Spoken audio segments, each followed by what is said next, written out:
This guy, that guy, this guy, that guy, this guy, that guy. Come on through here. And then the dogs on the bottom are doing the same thing. They're like, oh, come on through. You got this. Let's go. That's a woodworking term. I don't know if that's a sewing term. I said I will not be casting anything new on, and I have held strong. However, I'm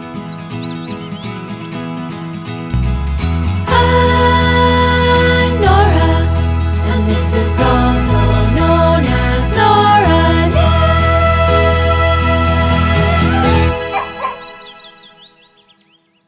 Hello there, I'm Nora, and you're watching, also known as Nora Knits. Thank you so much for coming to hang out with me for another podcast episode today. Happy Worldwide Knit in Public Day. If you're watching this on Saturday, June 8th, it is indeed Worldwide Knit in Public Day. So make sure that when you're done watching this video, you head out and find somewhere to knit out in the real world. As of today that I'm filming, I still don't know what I will be doing for Worldwide Knit in Public Day, but I'll definitely let you know over on Instagram, whatever I get up to. So if you're interested in updates like that, make sure that you're following me over there at aka Nora Knits. And I am coming to you in much higher spirits than I was last week. So thank you so much for bearing with me. I didn't even realize until the end of the podcast just how much my defeat had really sort of impacted my mood that day. And even then, just my whole train of thought was it was affected by the whole mood. And afterwards, I realized someone corrected me that I said my stripe hype sweater was my first finished project of Stash by Spring, which is false. That was my Farnham tee. But I think that just goes to show you just how out of sorts I was last week. And so I'm really happy to be sitting here today in just a better mood. So thank you so much for being here. I think we should just go ahead and dive on in. Today, I'm going to be talking to you about a couple of whips as well as a sort of acquisition. And I think that's what I've got for you as of right now. So typically, I like to start with the project that's been on my needles the longest, and today is no different. So we will start by talking about the Sand Cardigan by Marie Isaieva of Ullin Knitwear. This is a ankle length cardigan. It's super sleek in that it doesn't have any ribbing or any detailed finishes. It's just very clean and sleek, effortless, kind of that sophisticated, just easy throw on type cardigan that I imagine I will have for years and years to come. That's the goal, which is why I chose to knit it out of my dream yarn, which is Nora Madara in the colorway 01 Sake. If you are a podcast listener, watcher, I'm sure you've heard other people talk about this yarn before. It really grew in popularity after designers like Petite Knit had used it, and then a lot of other people were just jumping on the bandwagon of using these Nora yarns to create these really lovely, interesting looking pieces. The whole thing with Nora is that they really celebrate the beauty in imperfection. And if you've been here for any amount of time, you know that that's kind of my philosophy, that the imperfections are what makes something so perfectly handmade. So I don't know, I just feel like I've always been really connected to this yarn, and I'm so excited that I've been able to use it in this cardigan. So this project has been on my needles for 108 days as of today. And I'm actually not holding it here because I blocked it over the past week since we spoke, as it really became my highest priority knit. So for about the first almost 100 days, this project was pretty much strictly being worked on while I was watching soccer. So it was really getting in inches, about 1 to 2 inches of progress week by week. And then over the past couple of weeks, I've just decided that I really wanted it off the needles. The whole point of me knitting this cardigan was actually to have something that I could throw on in the super early, sort of chilly mornings that I am greeted by when I leave for work as a bridal hairstylist. So throughout this time, we are in wedding season, and really throughout the rest of the year now, my weekends start with super early mornings, a lot of times before the sun is even up, and it's usually chilly. And I just want to throw something on to be kind of cozy for what's often a long drive. And then I either wind up being in a space where I just sort of need that layering piece to get me to where I'm going, and then it comes off because I'm sweltering. Or it's in like a super crazy air-conditioned hotel room or something, and I'm so cold, but I don't want like a jean jacket or a leather jacket where I can't really move my arms. So I just realized now that I'm kind of in the thick of the season how much I need this piece. And so I've been just really eager to get it off the needles. So it became the high priority over the past week, is my point.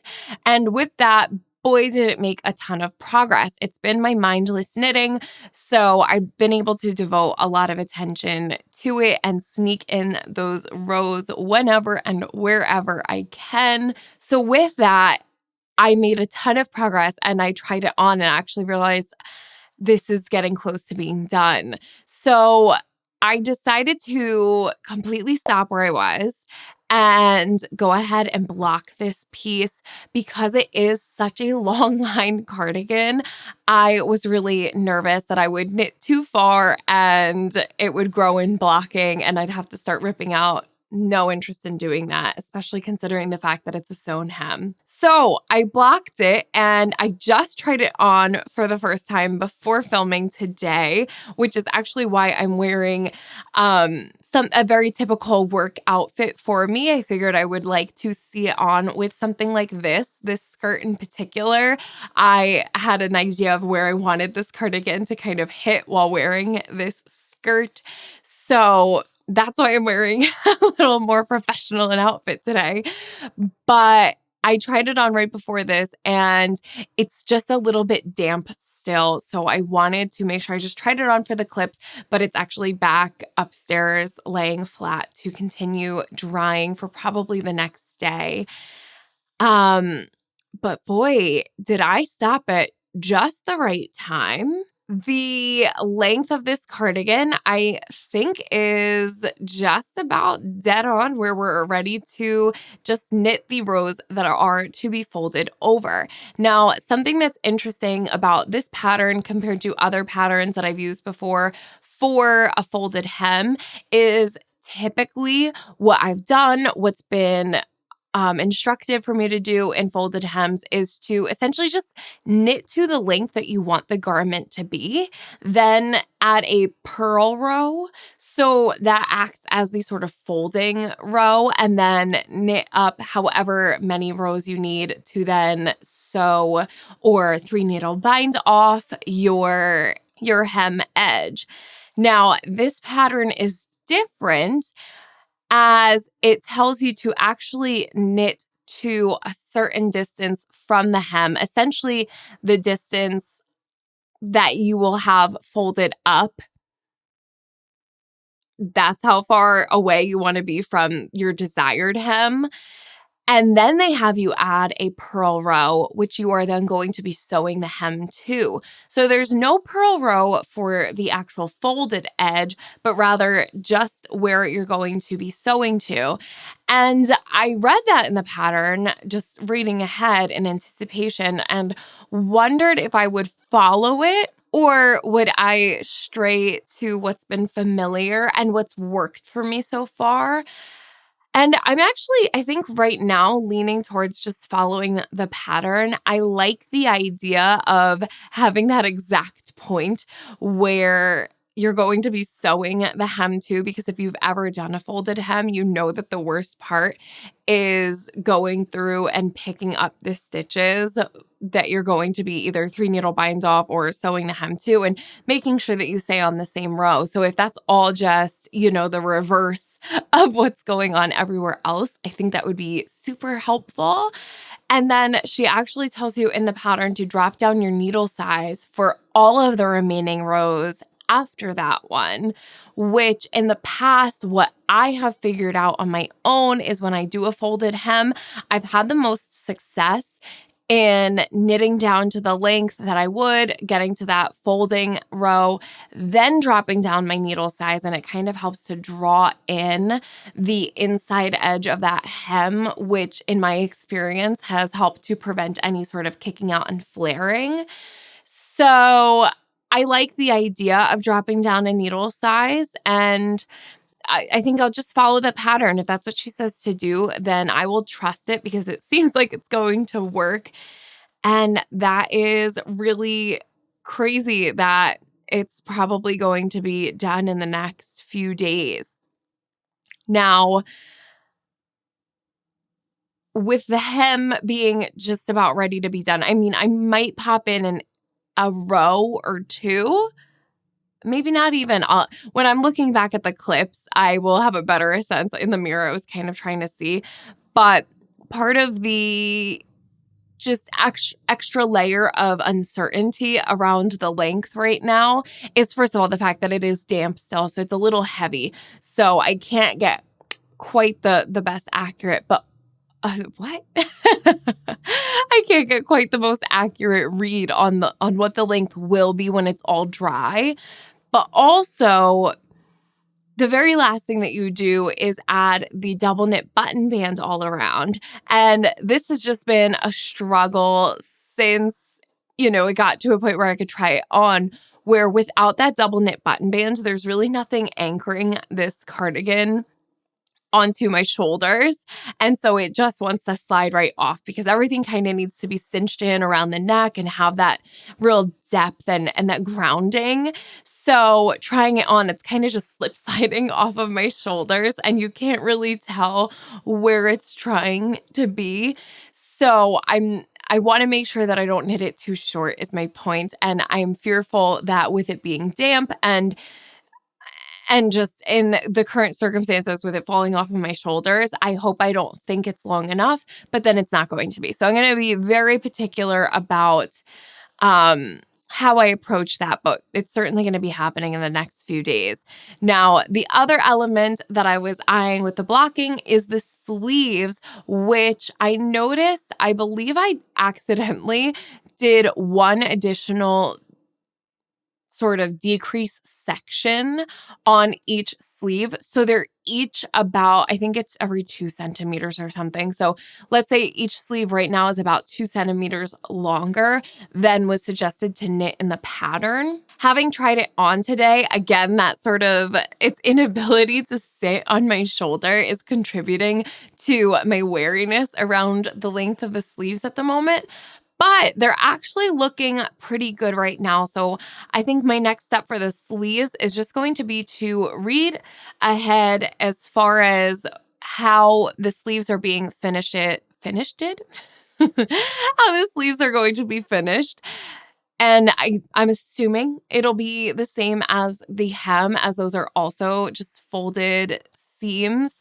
But if it's going to add a particular if it's going to add a few more inches of length on the sleeve, I might just take back that last set of decreases that I had done on each of the sleeves because I don't want them to be overwhelmingly long where they kind of come over my hands. Definitely not. But also there are decreases, sudden decreases at the end that do give the sleeves that little bit of a balloon type finish. And I really don't want to have this cuff and then a billowing of extra fabric. I would prefer for it to be kind of as minimal as possible. So that's the other thing that I'm left to determine. Once those things are done, I will be figuring out how to pick up as I go while knitting a double knit button band, even though the pattern says to just pick up the full button bands and you'd have, it's just too many stitches. I'm just not dealing with that. So I'm going to figure out how to work the button band in such a way that I'm just picking up a stitch, knitting that row in the double knit button band, and then moving on. stitch by stitch, picking up as I go. So I had so many suggestions. I'm going to visit all of that when I'm sitting down to do that double knit button band. So that is where the sand cardigan is at. I've had my eye out for some finer yarn for the pockets. The pattern says to knit them using the main fabric, the main yarn that you're using. However, we've determined together that we think it would be best to have a little bit of a finer fabric there so that I don't just have like these clunky, chunky pockets sitting on my hips. As this has been knit on 4.5 millimeter needles, the fabric has that thick and thin quality to it, so it can get quite chunky. And I just don't want that on the inside of my pockets. So I believe that the game plan is going to be to have the edge of the pocket, so what you could see from the outside in that pocket hole. I will continue to knit with the Nora yarn, but then I'm thinking I'm just gonna go for something subtle. I really don't want something that catches the eye, as fun as it would be to have a pop of color in there. I'm pretty sure I'm just looking at a fingering weight, maybe a gray, probably sock yarn, maybe a cotton linen blend, something like that, just to keep it really minimal and as sleek as possible. So those are the things that we have left on the sand cardigan. I am really hoping and kind of expecting it to be done by the next time we chat, which is a little unreal to me since it's been on the needles for 108 days. Really crazy. It's just interesting when you knit something like this where it's just knit on for miles and then you come back to the pattern again after so long. It just takes a minute to get reacquainted with the pattern. So since last time we spoke, I had done the first half of the sleeve and I had just finished the second half, which is just a different rate of decreasing. Same things going on, but it just took me a second to get back into the pattern. One thing about the sleeves, actually, the way that she has you do the decreases on the sleeves, I don't know what type of decrease it is, but it's very interesting and it's very prominent. I haven't decided yet how I feel about the look of it. I might say that if you're planning to knit this, if you don't like seeing your decreases, I would maybe go for something a little bit more discreet because I think that they are quite obvious to the eye when you see them, but it's not the end of the world. It's all under the arm, so no biggie. But in case you noticed it, or if you're planning to knit this pattern, that's the one thing I'm kind of like, I don't know how I feel about that. So yeah, I think that is all I have. I'm knitting this in the size 5, 4.5 millimeter needles. And yeah, we'll just have all these finishes. Who knows how long the button band will take. So maybe it won't be done by the time we chat next, but definitely if I get out for Worldwide Knit in Public Day, I am probably going to have this with me. So hopefully I'll be finishing it by the next time we chat. So that is the first WIP update, the sand cardigan. Like I said, on the needles for 108 days today. Next up in WIPs that have been on the needles the longest, we would be talking about the Florence tank by Sari Nordland. That is the all-over lace tank top that I've been working on for Stash Bust Spring with some thrifted yarn that I had kicking around. And it's been on the needles for 45 days. However, it's been hanging out for the past week. I just haven't had the time to devote to moving on and unknitting what I had done. I really do appreciate all of the comments that you guys had left with your tips and your advice.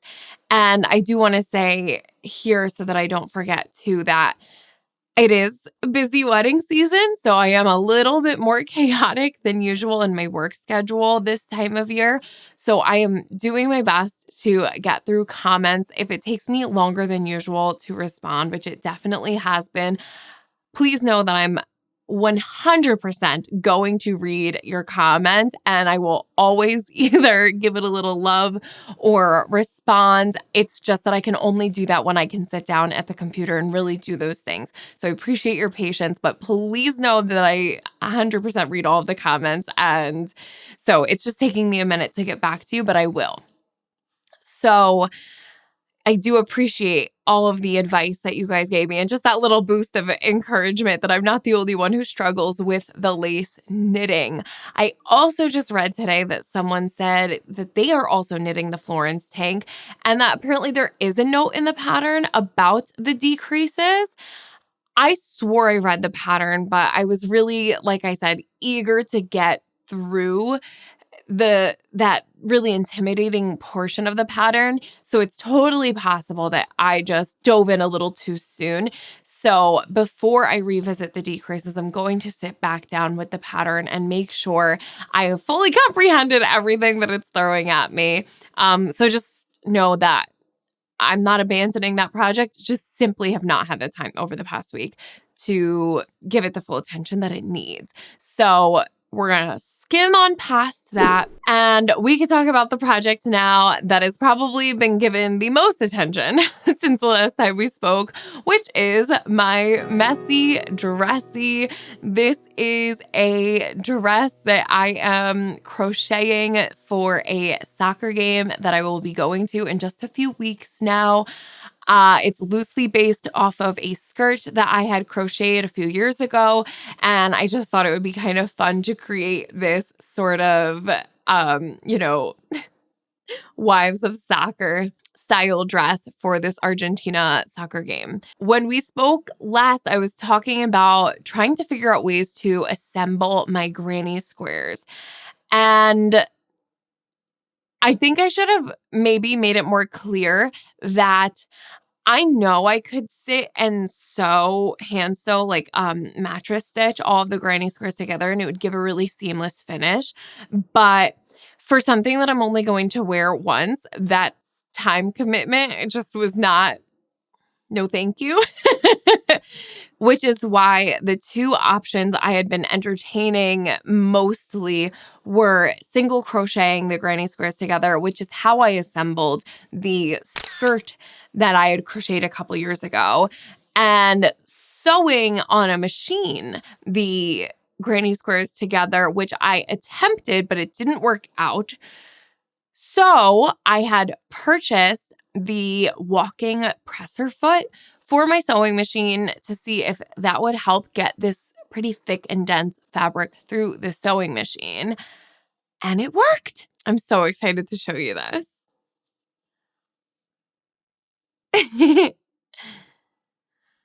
I'm sure it's looking a little bit chaotic. Oh, I showed you the wrong side. I'm like, why is that looking really crazy? All right, this is the right side. So this is what we have. I'm trying to figure out how I can hold this up with one hand while still showing you kind of the seams. Let's try this.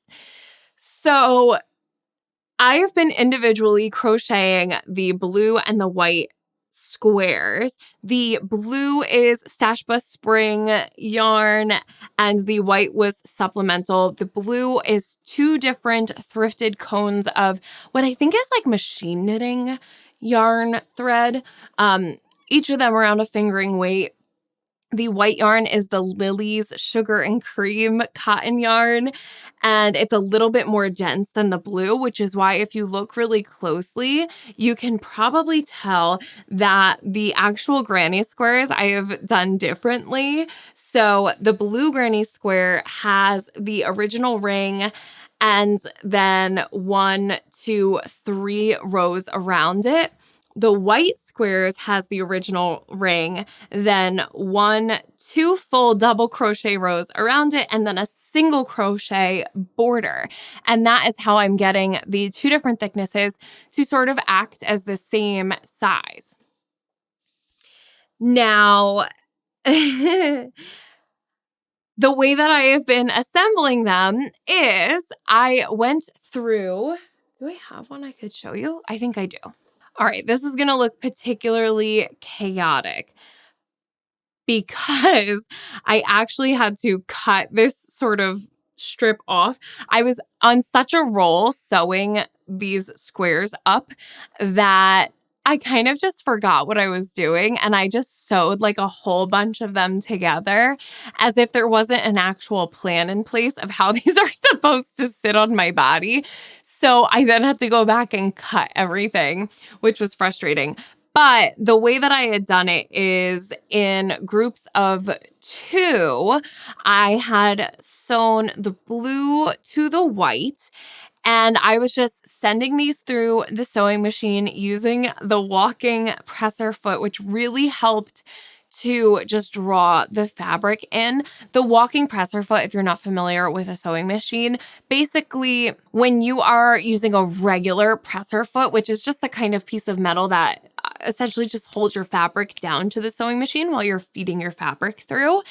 And underneath the fabric they're called the dogs, but they're basically like little grabbers that just sort of like grab the fabric and like pull it through the sewing machine. And then it glides under the smooth metal presser foot while the dogs are grabbing it. When you have something more chunky fabric, the crochet that has like all this divoting and stuff, there's just so much for it to kind of interact with that makes the dogs pretty useless. And so the walking presser foot is almost like having a second set of those dogs. So now the 2 are working in tandem where the walking presser foot is like this on top of your fabric, kind of grabbing it and telling it, come on through here. And then the dogs on the bottom are doing the same thing. They're like, oh, come on through. You got this. Let's go. So together, they're like, yeah. It goes like that. So I had determined what would be like an okay amount of squares to kind of cover the top half of my body. Very rough. Just wanted to give this a try. And butting the 2 squares up against each other so they're not overlapping. And I'm not doing them sort of right side to right side and then making a seam and then unfolding them. Instead, I'm just butting 2 squares up against each other. And then there's just a zigzag stitch that's kind of grabbing this guy, that guy, this guy, that guy, this guy, that guy. And it's bridging the gap between the 2. So blue to white, I was just feeding 2 in at a time and then trying to hold the next 2 up against it as closely as possible. So what you see here is the result of having done that for 9 sets of these butt joints, these squares. And what you see holding them together is just the thread that kind of didn't catch anything in between. So I fed these 2, then these 2, then these 2, and so on. And so on. Sewing. Yeah. Now, I had done that for a bunch of these pairings of the blue and the white.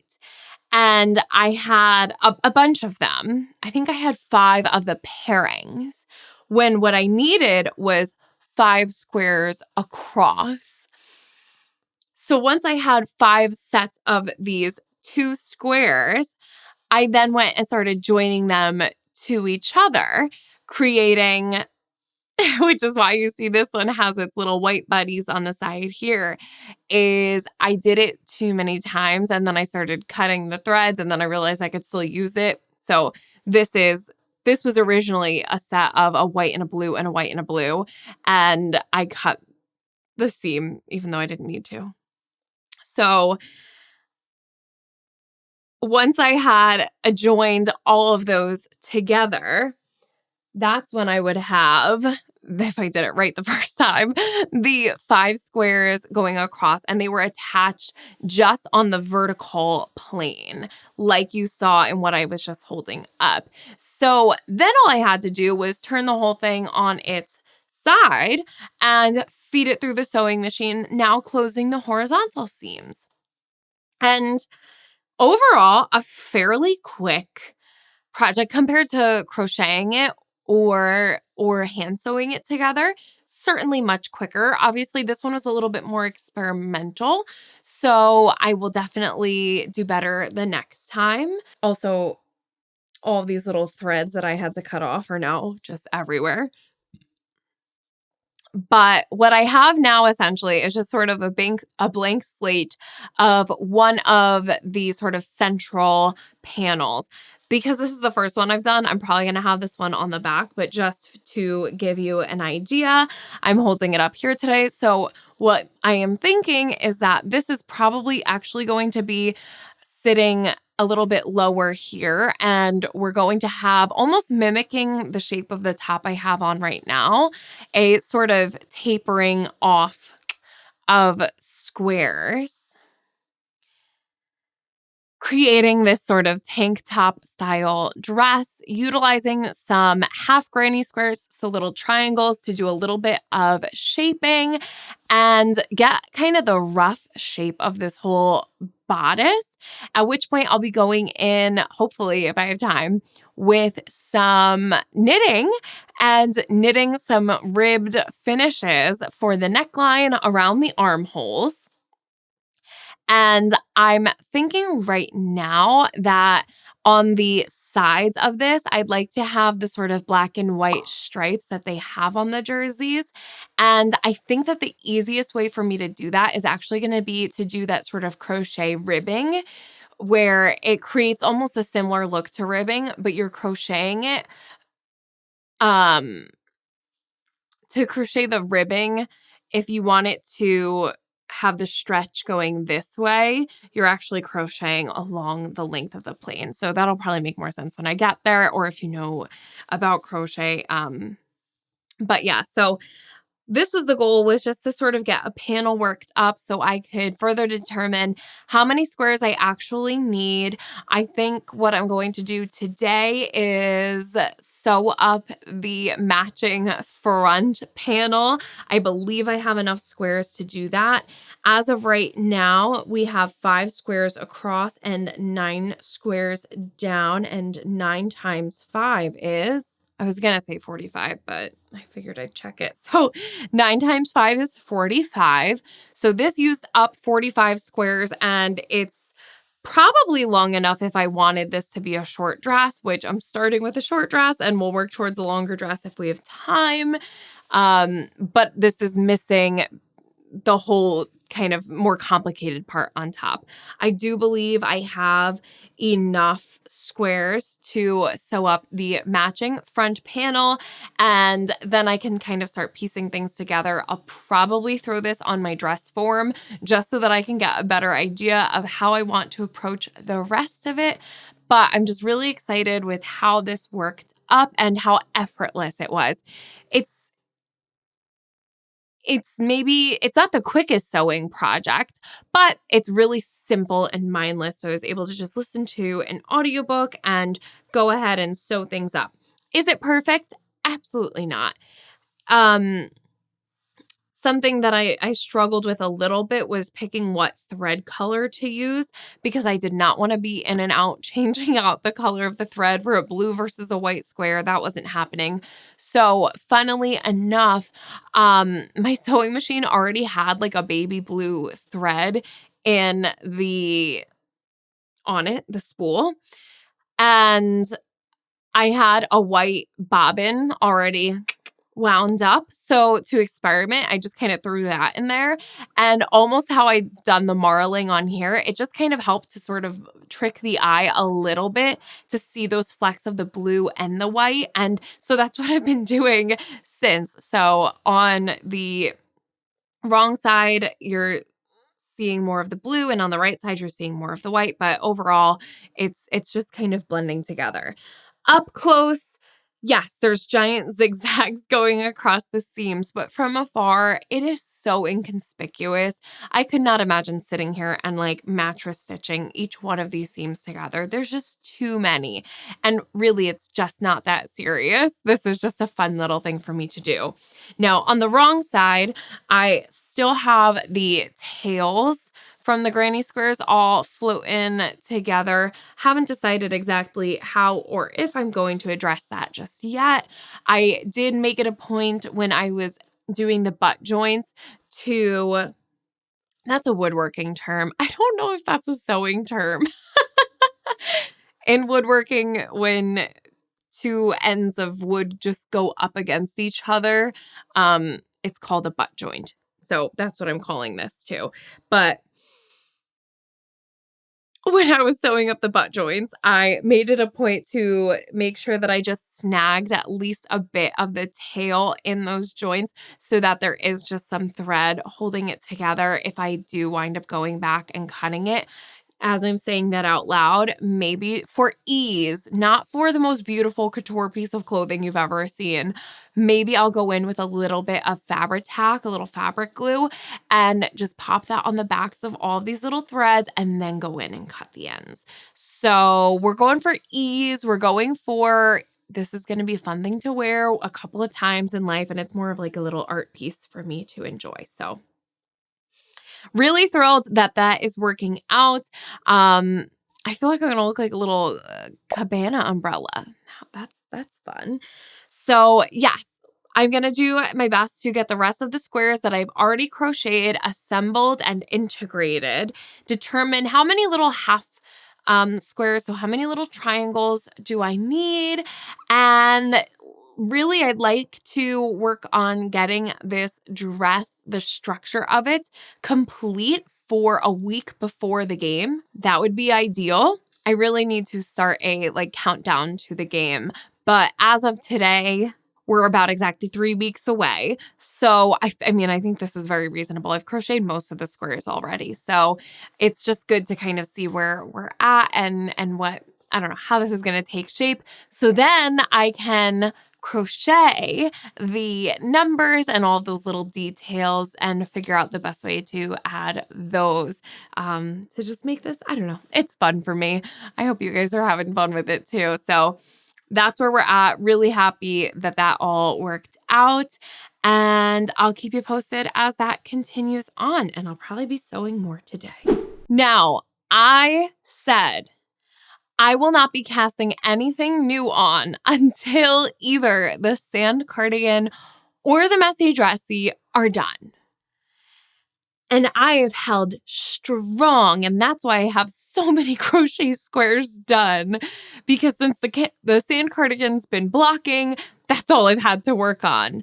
However, just after filming last week, I was poking around on Instagram and I saw something called Stitch and Pitch, and I was intrigued. So at Citi Field, where the New York Mets play baseball, they were there was an organization hosting this Stitch and Pitch. They had sponsors for the event, and it just seems like fun. It was $25 for a ticket. And growing up, I always went to baseball games with my dad. We're Yankees fans, but nonetheless, we're happy to go watch a game. So it was literally the next day. And I called my dad up and I was like, would you want to go to this knitting baseball thing with me? And he was like, sure.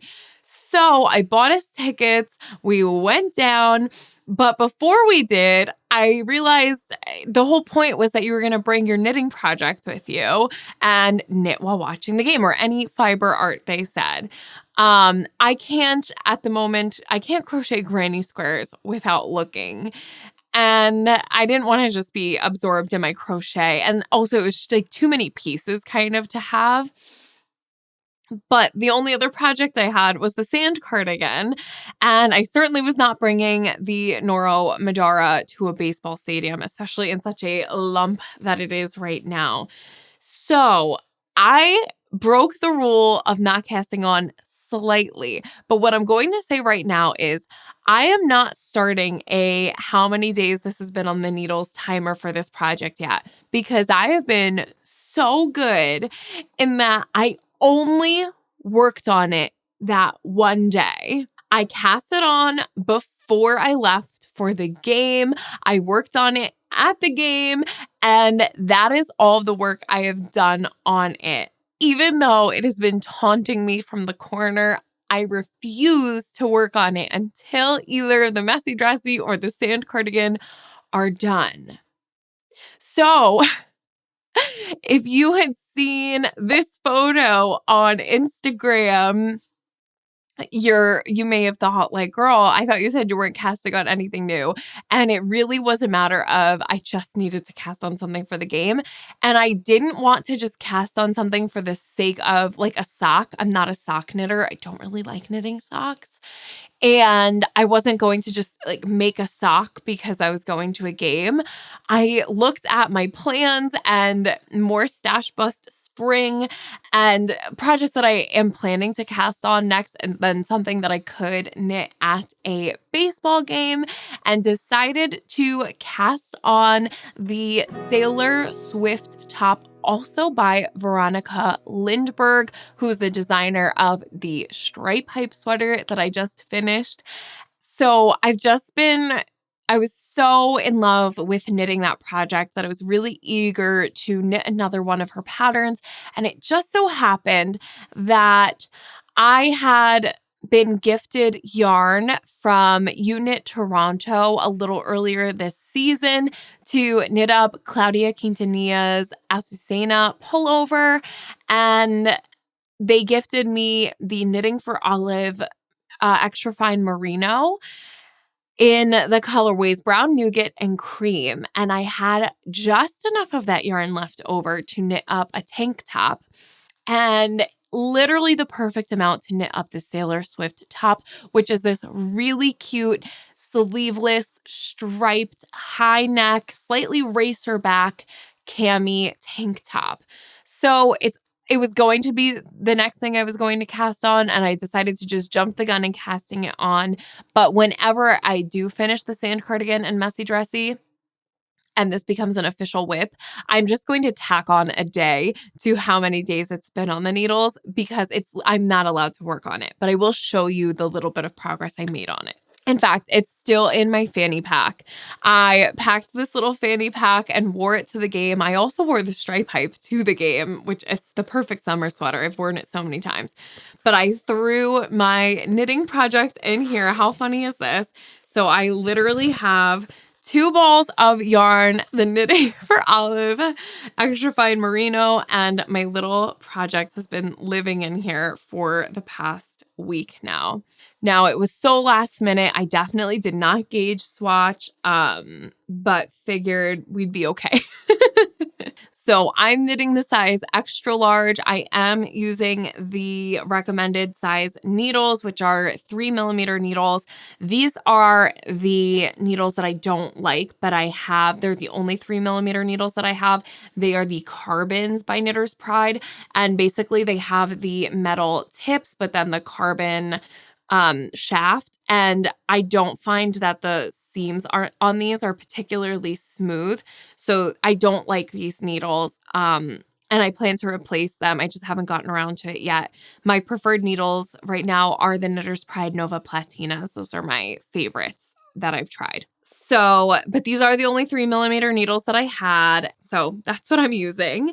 And this is going to be so tricky to see anything, but basically you start with the back of the top, and it was really great mindless knitting because you're just sort of knitting your way down at first until you get into the shaping of the armholes and all of that. So that's actually to the point I got to. So I haven't done any of the shaping yet, but I did knit exactly to that point in the pattern. It's trying to curl up on itself.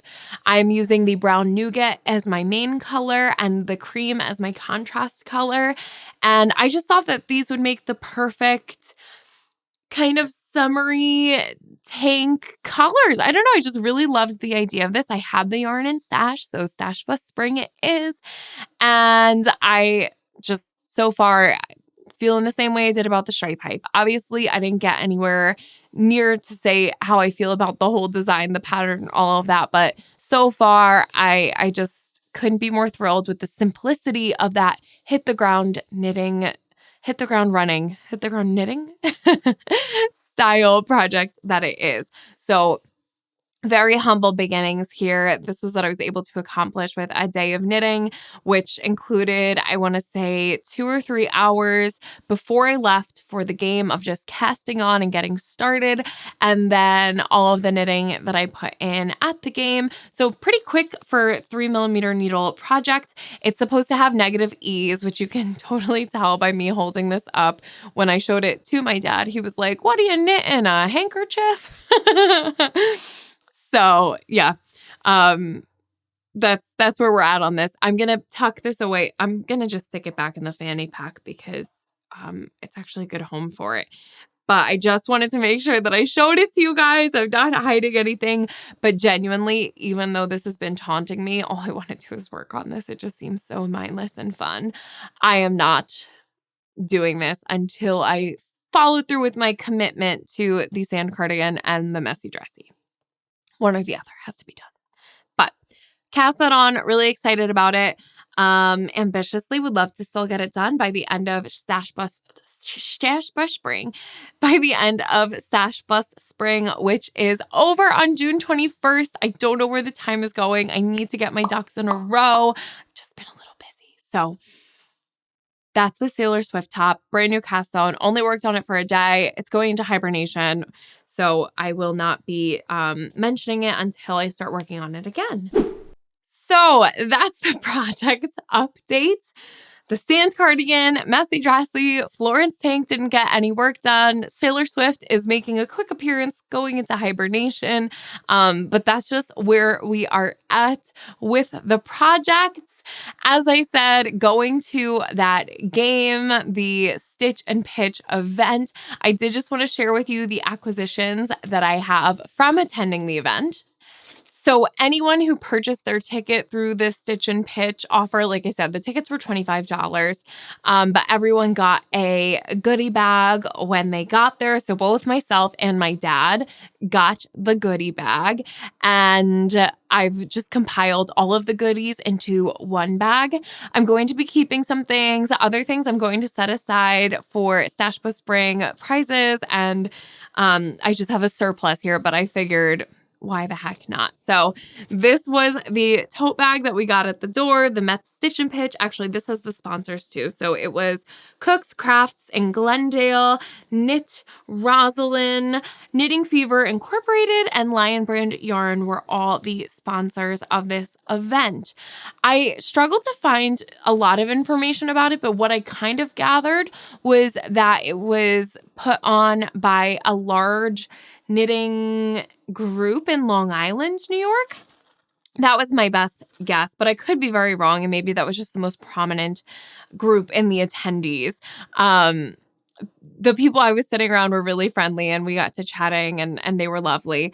But most people were just, I mean, it was crazy to see a whole section of people in the stands just knitting and crocheting, and people doing the punch needle thing and embroidery. And it was honestly comical. I can only imagine what the surrounding sections were thinking, because also, this was the most full section in the entire stadium, and we're all just sitting there like, "Hello, go Mets."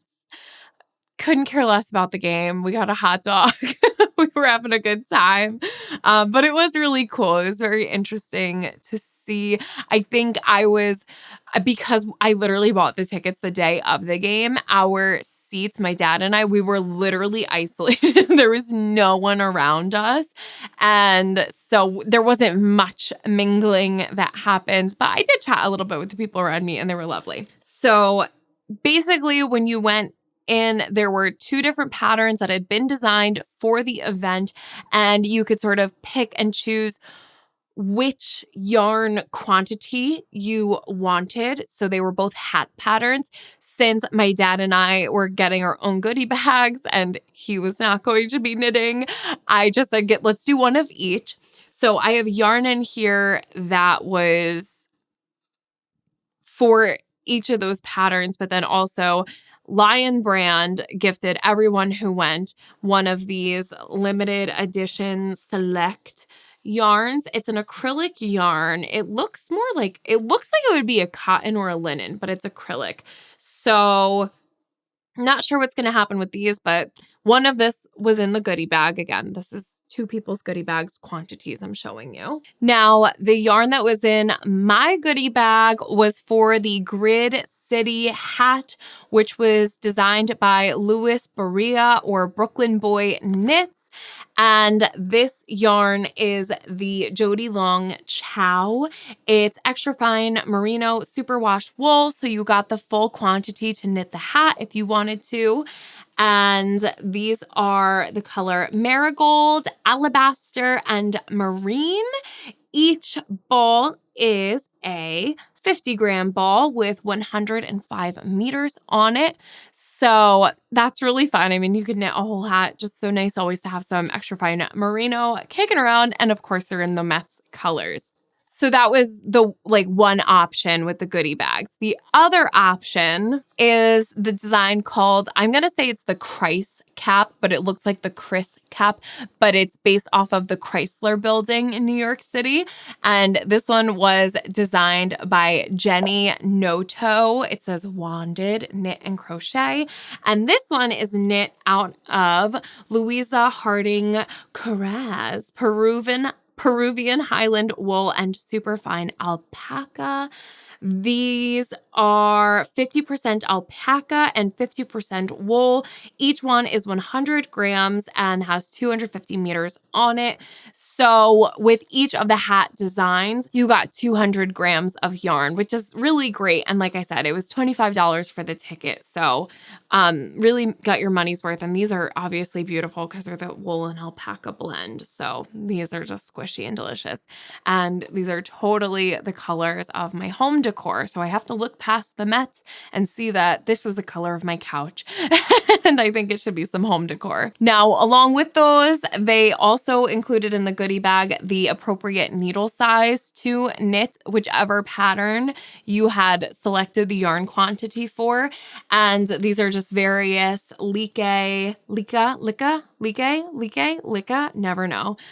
Make Happy Indigo wooden needles. One of them included the DPNs that you would need, and otherwise they're just the fixed circular wooden needles. I'm imagining I'll probably just throw these into the giveaway pile because I have a set of wooden needles and right now I'm really loving the metal needles instead, but I think that these are beautiful and would be perfect to add to a collection. It's always good to have your metal needles as well as your wooden needles if you kind of prefer one or the other. Sometimes a different fiber calls for a different type of needle. So really great to have around. Those were included in the goodie bag. They also had, each of us got a little set of stitch markers, and these were from Knit Long Island. So yeah, I think it was Knit Long Island that put on the whole thing. Again, it was a little bit unclear to me, but yeah, just some cute little stitch markers. And then also, which this was so cool to me, I'm going to keep one of these and give the other one away, but it says Knit Kit's Notion Case. And essentially, this one still has a label on it. I'm going to give this one away. So I'll open the one that I've already opened. It's just this cute little convenient case that kind of clips shut, and then it has all of these handy little compartments that you can put all of your little stitch markers in. I'm sure that you could also fit like tapestry needles and stuff. Here's my tape measure. Okay, this one doesn't fit. Big lie. So I'm sure that you could fit tapestry needles, and if you have like those really cute little tiny scissors, they'd fit in there. I have a bunch of stitch markers here, and there's just like a bunch of little compartments. I mean, you could really do whatever you want with this. It'd even just be a great little case to throw if you're traveling a lot and you have jewelry and stuff. It would work out for that, but stuff like this just comes in handy so often, like the perfect little thing to have in your purse. So this was really cute. I'll give one of those away. And then yeah, the tote bag too, which has the exterior pocket on it and just super cute. So that was all that was included in my dad and my goodie bags at the Mets game with Stitch and Pitch. Again, it was just totally on a whim. My dad and I really like to go on little adventures like that, and neither of us had anything to do. So we said, you know what, let's just go. So we had fun, and I got to wear my stripe pipe, which was fun. So all around, it was an interesting experience. We had a good time, as my dad and I tend to do.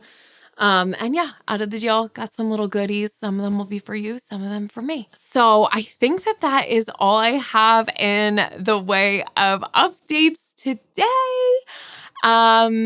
I think I've already kind of gone over the plans, but just to recap, it's really just to focus on the messy dressy until that sand cardigan is dry, at which point I can keep going with that. Hopefully this week I will have a day where I can sit down and navigate the next steps on the Florence tank.